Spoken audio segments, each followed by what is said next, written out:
Guys, तो आज हम फिर से आप सभी के लिए लेकर आ चुका हूं क्लास 12th की केमिस्ट्री का जो सेकेंड चैप्टर चल रहा था विलियन का लेक्चर नंबर 11 लेकर। गाइस, आज की इस लेक्चर में हम लोग पढ़ेंगे हिमांक में अवनमन। देखिए, हम लोग पढ़ रहे थे द्रव के अणुसंघ गुणधर्म। क्या पढ़ रहे थे? द्रव के अणुसंघ गुणधर्म। द्रव के अणुसंख्य गुणधर्म कितने प्रकार के होते हैं? द्रव के अणुसंघ गुणधर्म मैंने आपको बताया था 4 प्रकार के होते हैं। पहला होता है हिमांक में अवनमन, पहला क्या होता है? वाष्प दाब में आपेक्षित अवनमन। ठीक है। दूसरा होता है आपका क्वथनांक। दूसरा हमने पढ़ चुके हैं कि क्वथनांक में उन्नयन। ठीक है। तीसरा हिमांक में अवनमन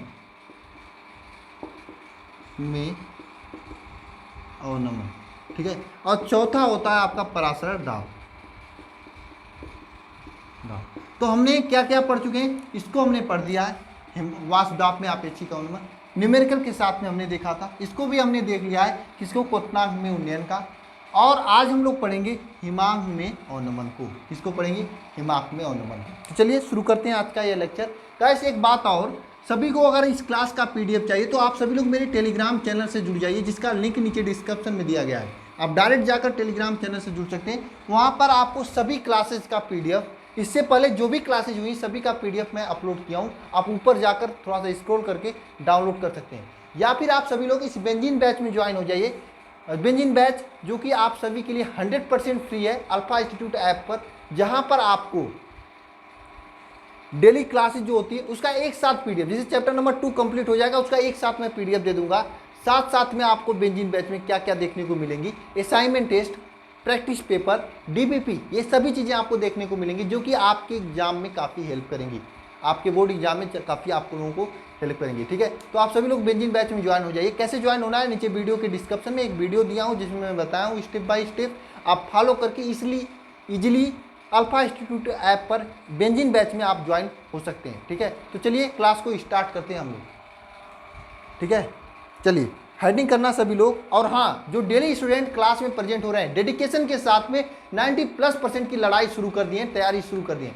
सभी लोग प्रेजेंट सर जरूर लिखना कमेंट बॉक्स में। और माँ शारदे से, माँ सरस्वती से संकल्प लेना, जब तक कि पूरे सिलेबस को पढ़ेंगे नहीं, 4 से 5 बार रिवीजन नहीं करेंगे, तब तक छोड़ेंगे नहीं। और बोर्ड में 90+% की लाने की माँ सरस्वती, माँ शारदे हमें ऊर्जा दें, शक्ति दें। ठीक है। तो चलिए हेडिंग करिएगा हिमांक में अवनमन।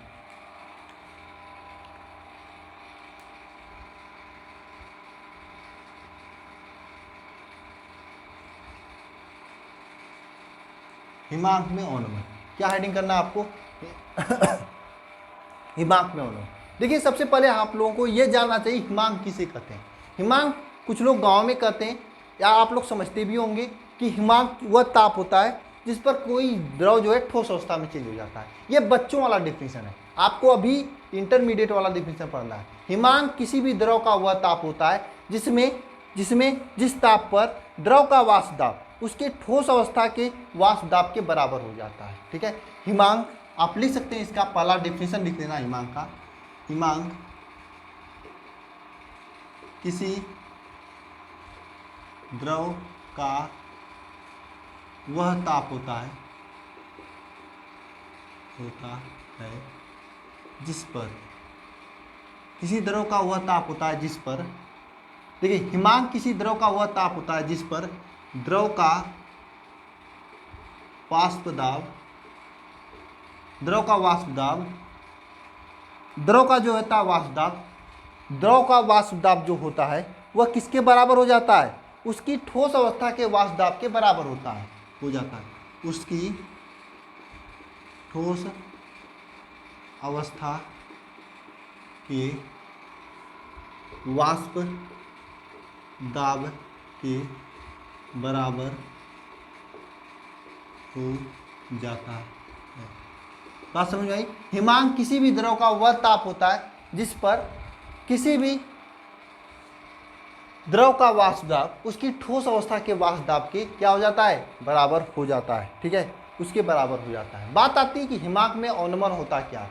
देखिए, जब भी किसी भी द्रव में कोई अवाष्पशील ठोस पदार्थ मिलाया जाता है, किसी भी द्रव में, किसी भी विलायक में क्या मिलाते हैं? अवाष्पशील ठोस पदार्थ,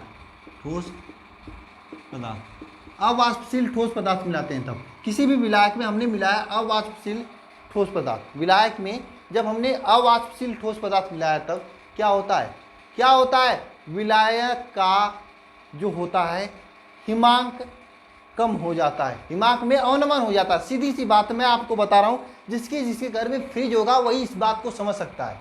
होता क्या है कि जब आप फ्रिज में साधारण पानी, जैसे इस डब्बे में साधारण पानी आप रखोगे तो यह आपको 1 घंटे 2 घंटे में, जितना भी टाइम मान लेते हैं उतना में जम जाएगा। लेकिन जब आप दूध में या इसी पानी में आप दूध मिला दिए और सब कुछ चीज़ें मिला दी जो कि आइसक्रीम में मिलाया जाता है, मिलाकर आप फ्रिज में रखोगे तो 1-2 घंटे में नहीं वो जमता है। क्यों? क्योंकि उसका हिमांक और कम हो गया है, उसमें आपको और ज़्यादा टाइम तक रखना पड़ेगा।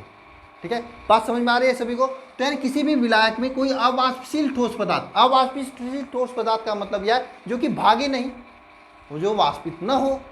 जब किसी भी ठोस में कोई अवाष्पशील, विलायक में अवाष्पशील ठोस पदार्थ मिलाते हैं तो विलयन का, विलायक का हिमांक में कमी हो जाती है। क्या हो जाती है? हिमांक में कमी हो जाती है, हिमांक में कमी हो जाती है। और इसी कमी को कहते हैं हिमांक में अवनमन, हिमांक में अवनमन कहते हैं। बात समझ में आई? कोई विलायक है, विलायक में हमने अवाष्पशील ठोस पदार्थ मिलाया तो हिमांक में कमी हो गई, जिसे हिमांक में अवनमन कहते हैं। जिसे क्या कहते हैं? हिमांक में अवनमन कहते हैं। हिमांक में क्या कहते हैं? अवनमन कहते हैं। अब देखिए, शुद्ध विलायक का हिमांक मान लेते हैं T है, शुद्ध विलायक का हिमांक मान लेते हैं कैपिटल T है। ठीक है, शुद्ध विलायक, स्टार्टिंग में उसका हिमांक कैपिटल T था। विलयन का हिमांक,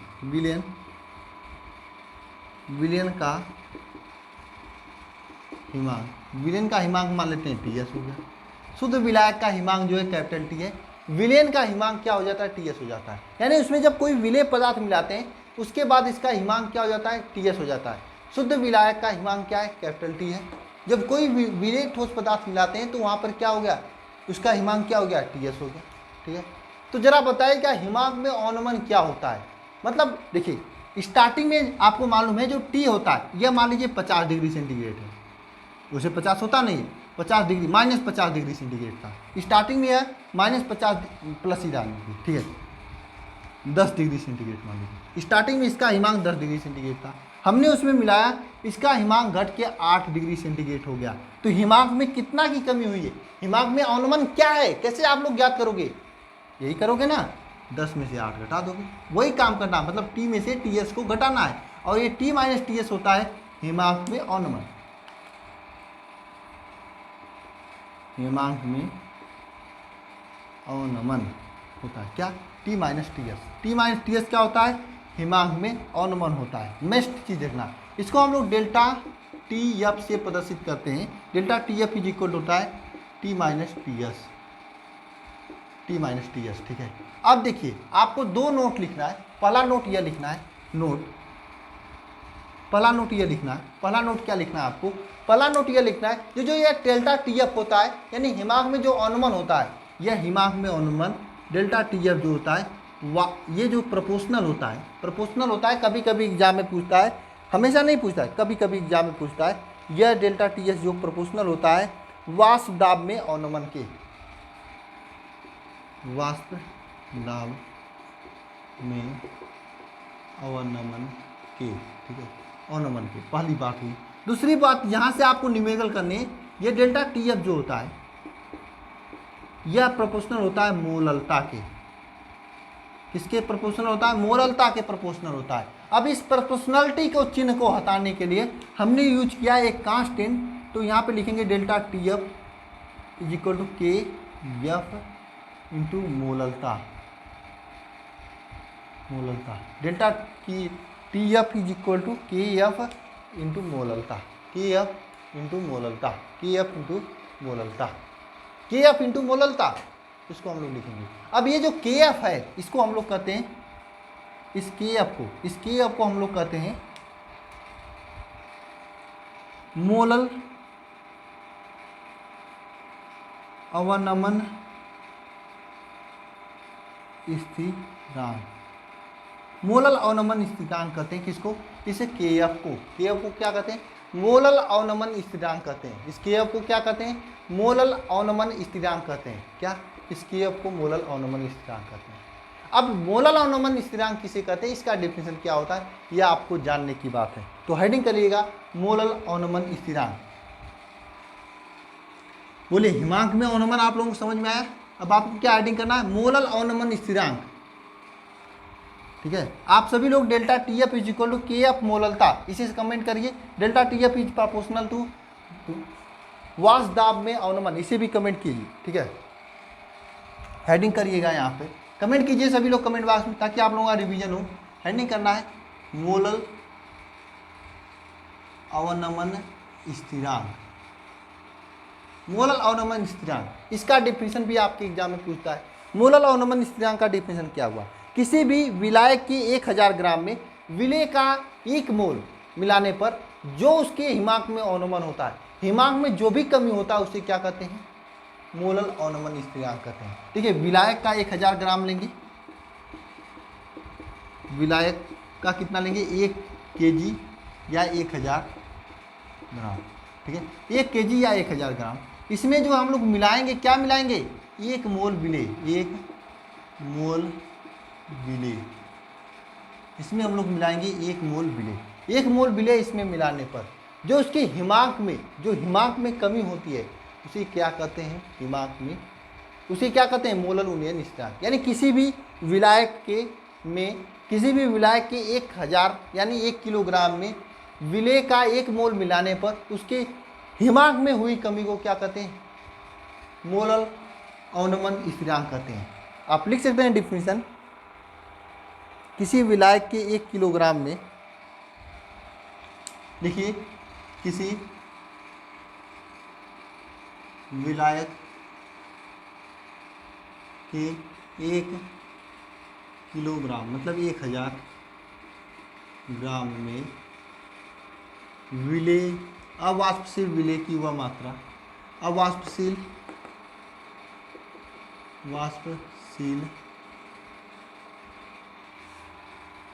विलेय, अवाष्पशील विलेय का 1 मोल मिलाने पर, अवाष्पशील विलेय का 1 मोल मिलाने पर विलायक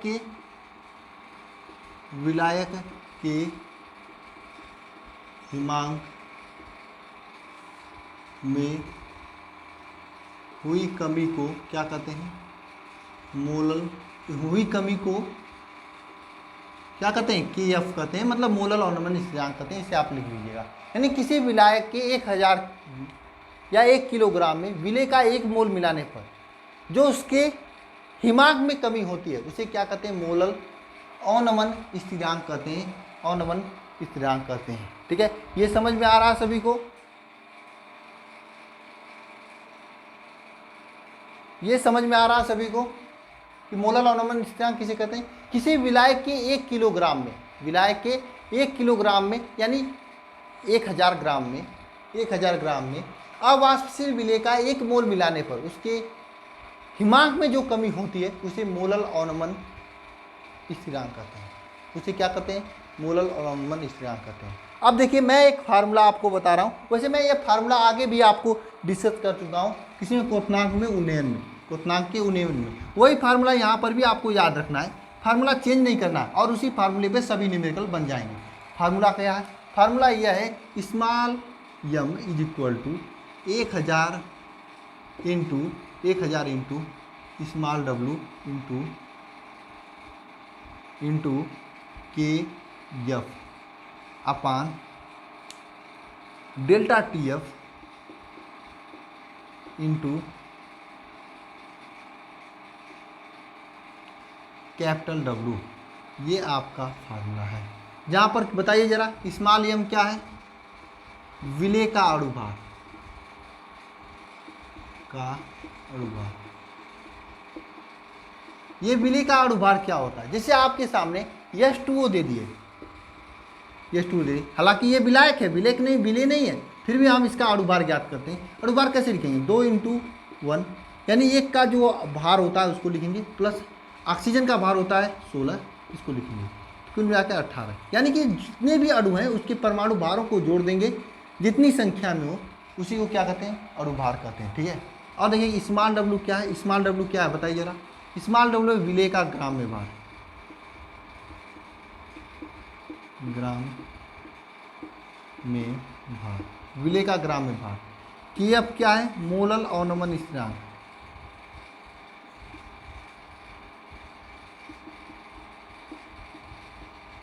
ठीक है। डेल्टा Tf, डेल्टा Tf क्या है? हिमांक में अवनमन में। ठीक है। कैपिटल डब्लू क्या है? कैपिटल डब्लू है, कैपिटल डब्लू क्या है? विलायक का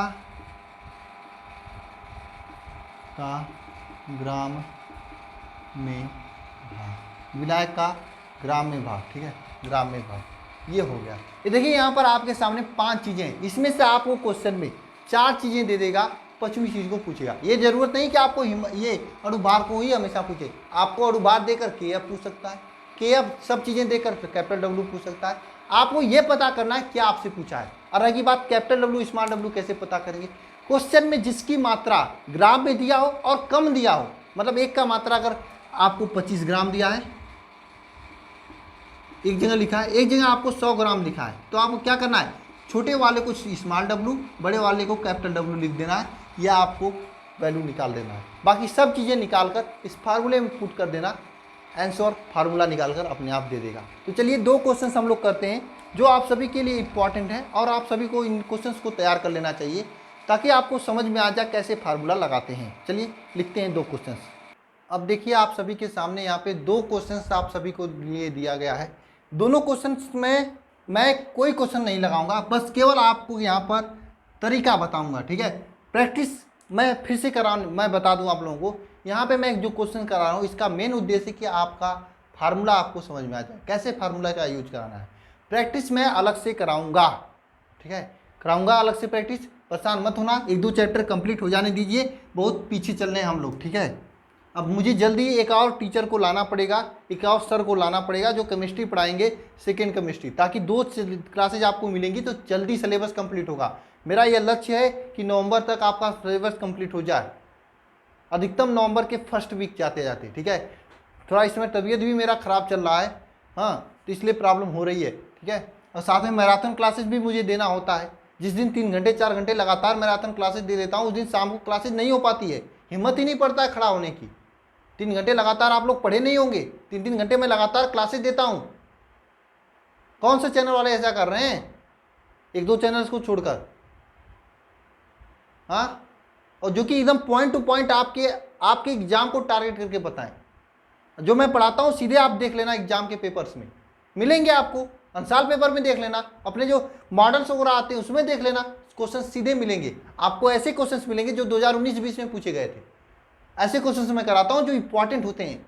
ठीक है, तो चलिए क्वेश्चंस को पढ़ते हैं। पहला क्वेश्चन क्या है, मैंने आपको ट्रिक भी बताया हूँ कैसे आपको देखना है। सबसे पहले क्वेश्चन पढ़िए, 17.1 ग्राम सुक्रोज को, जिसका अणुभार यहाँ पे दे दिया है सुक्रोज का, ठीक है, 100 ग्राम जल में घोला जाता है। घोलने पर हिमांक में अवनमन ये हो जाता है कितना? 0.93 डिग्री सेंटीग्रेड। तो हिमांक में अवनमन Kf का ज्ञात कीजिए। हिमांक में अवनमन स्थिरांक यानी Kf को ज्ञात करना है। सबसे पहले आपको जो चीज़ें दिया है 5 चीज़ों को लिखना है, पता करना है कौन सी चीज़ नहीं दी है। ठीक है, देखिए सबसे पहले 17 ग्राम 100 ग्राम, जिसका मात्रा कम वो स्मॉल डब्लू लिखेंगे, किसको? 17.1 ग्राम। ठीक है, कैपिटल डब्लू किसको लिखेंगे? 100 ग्राम, इसको कैपिटल डब्लू लिखेंगे। जल में घोलने पर इसका अणुभार मतलब स्मॉल एम कितना है? 342। ठीक है, 342। हिमांक में अवनमन हो जाता है, मतलब डेल्टा Tf दिया है कितना? 0.93 डिग्री सेंटीग्रेड। ठीक है, तो मोलल अवनमन स्थिरांक Kf आपसे पूछा है, Kf आपसे पूछा है। अब बताइए यहाँ से इस फार्मूले का यूज करेंगे हम लोग। इसमें से 4 चीज़ें दिया गया आपको के एफ पूछा गया है। ठीक है, मैं डायरेक्ट के एफ आपको बता रहा हूँ ताकि क्वेश्चन समझ में आए। तो के एफ कैसे निकालेंगे, आपको मालूम है small M is equal to क्या होता है, 1000 into K F into small W, नीचे क्या हो जाएगा delta T F into capital W. अब देखिए यहाँ से क्या होगा, आपको इस के एफ का मान चाहिए, तो small M into delta T F into capital W upon 1000 into small W, इसको लिखेंगे is equal to K F, ऐसा लिख सकते हैं। अब देखिए के एफ में क्या है, यहाँ पर देखिए स्मॉल डब्लू का ये वैल्यू है, इसको लाकर यहाँ पर नीचे पुट करेंगे। अब देखिए कैपिटल डब्लू का ये यहाँ पे पुट करेंगे, टी एफ का यहाँ पे पुट करेंगे, स्मॉल एम का यहाँ पे करेंगे, तो फाइनली आपका के एफ निकल कर आ जाएगा। वैल्यू सबका इसमें रख देना, के एफ अपने आप निकल कर आ जाएगा। और ये क्वेश्चन थोड़ा अच्छा क्वेश्चन है, थोड़ा सा इसमें ट्रिकी क्वेश्चन है। ट्रिक कुछ नहीं है, आपको इसमें अणुभार पूछा है, अणुसूत्र पूछा है। अणुसूत्र कैसे ज्ञात करोगे, इसका जो अणुभार आ जाएगा उस अणुभार में 32 से भाग दे देना। 32 का मतलब क्या होता है, सल्फर का अणु परमाणु भार, उससे आप भाग दे देना, आपका आंसर आ जाएगा। बात समझ में आया। ये क्वेश्चन थोड़ा इंपॉर्टेंट है और अच्छा है, 2020 में पूछा गया था आपके बोर्ड में, इसलिए मैं ये क्वेश्चन पिकअप किया हूँ। थोड़ा ट्रिकी क्वेश्चन है, उसमें वही लड़के कर पाए होंगे जिनका कंसेप्ट क्लियर हो और जो प्रैक्टिस किए होंगे। मैं आपको बता दूं ये केवल पढ़ाई ही आपके लिए काम में नहीं आने वाली है, इसके अलावा आपको काफ़ी ज़्यादा क्वेश्चंस की प्रैक्टिस करनी होगी, जो कि मैं कराऊंगा। मैं एक एक क्लास लूंगा जिसमें 25-25, 20-20 क्लास, 20-20 न्यूमेरिकल कराऊंगा 3-3 घंटे। आपको तो ये पता ही चल गया होगा कि मैं 3-3 घंटे तक आपकी क्लास ले सकता हूँ, इतना शक्ति है मेरे अंदर, और मैं इतना आपको मानता हूँ। 3 घंटे की फिजिक्स की क्लास लिया हूँ, मैं केमिस्ट्री का भी लिया हूँ 3 घंटे 4 घंटे की एक बार में लिया हूँ ना। तो इसी तरह से मैं न्यूमेरिकल भी कराऊंगा, लेकिन हालांकि आप थोड़ा समझ तो जाओ। हाँ, आपका करना क्या, आपको मैं होमवर्क दे रहा हूँ, ये क्वेश्चंस और ये क्वेश्चन दोनों का आंसर निकाल कर कमेंट बॉक्स में कमेंट करना। इसका आंसर मैं वैसे पीडीएफ में दिया हूँ, लेकिन पीडीएफ आज मैं नहीं दूंगा। मैं पीडीएफ बना लिया हूँ लेकिन दूंगा नहीं आज, क्योंकि अगर दे दूंगा तो आप वहाँ से देख लोगे इसका सोल्यूशन। खुद से करना, अपने से ट्राई करना। मैं 1-2 दिन बाद पीडीएफ दूंगा, ठीक है। तो मिलते हैं नेक्स्ट लेक्चर में, सभी को बहुत बहुत धन्यवाद। ऐसे ही क्वेश्चंस बनते हैं, ज़्यादा टफ नहीं बनते, फार्मूले पर आधारित क्वेश्चंस बनते हैं आपके एग्जाम में, कभी कभी ऐसा ट्रिक बना देता है, ठीक है। तो सभी लोग एक बार जरूर कमेंट बॉक्स में दोनों का आंसर कमेंट कर देना। मिलते हैं नेक्स्ट लेक्चर में। नेक्स्ट लेक्चर में हम लोग प्रसारण दाब के बारे में पढ़ेंगे और जल्द ही आपका 2nd चैप्टर कंप्लीट हो जाने वाला है। वीडियो देखने के लिए सभी को बहुत बहुत धन्यवाद। Thank you.